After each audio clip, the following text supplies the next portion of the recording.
Hammaga assalomu alaykum. Junaydullo Uz kanalining obunachilari, kun sanasiga 31-may 2026-yil. Namangan viloyati, Namangan shahar Danizozi. Hurmatli obunachilar, biz bitta o'ta katta joyga kelganmiz. Olib kelib boqishyapti ekan.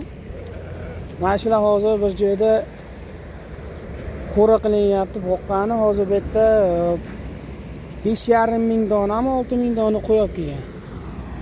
O'sha yerga veterinar bo'yicha ishga kirdik.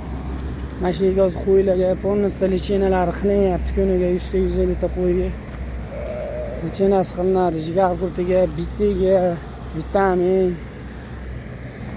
Beni ko'rsanglar yer yuzidagi qo'y mashina deb o'ylaysizlar. Nima ko'ryapsizlarmi? 5,5 ming dona qo'y bor bu yerda hozir. Hammasi qo'chqor. Naveslar ham mana shunday naves hammasi qo'chqar. Boqardagi kattalar boqilyapti. Bular bir hafta 10 kundan beri qo'y kelyapti. Faqat kuniga 500 ta, 1000 ta. Yangi tushganlari ham bor. Ko'rsatamiz.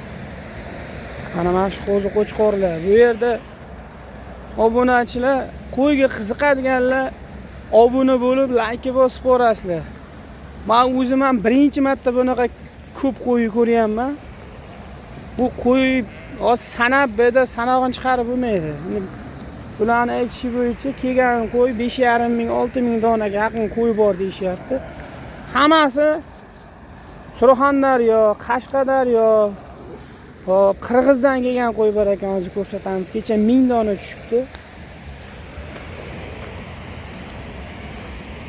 Qo'ylar turi bor, qo'ylari bor-ku. Bularni hozir 10 gektar joyga joy qilishyapti. Polностью satrovka qilinadi. Qanaqa satrovka bo'ladi? Kilasini qo'yib turib boqiladi.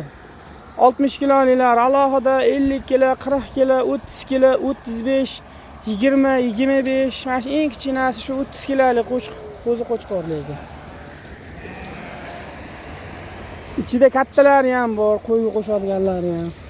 Qo'zilar 4-5 oylikdan 1 yoshgacha qo'zi qo'chqorlar bor ekan mana ichida. Qo'ylar o'shim katta. O'ta katta qo'ylar. Qo'ylarni ko'rsanglar, o'shim dahshat qo'ylar.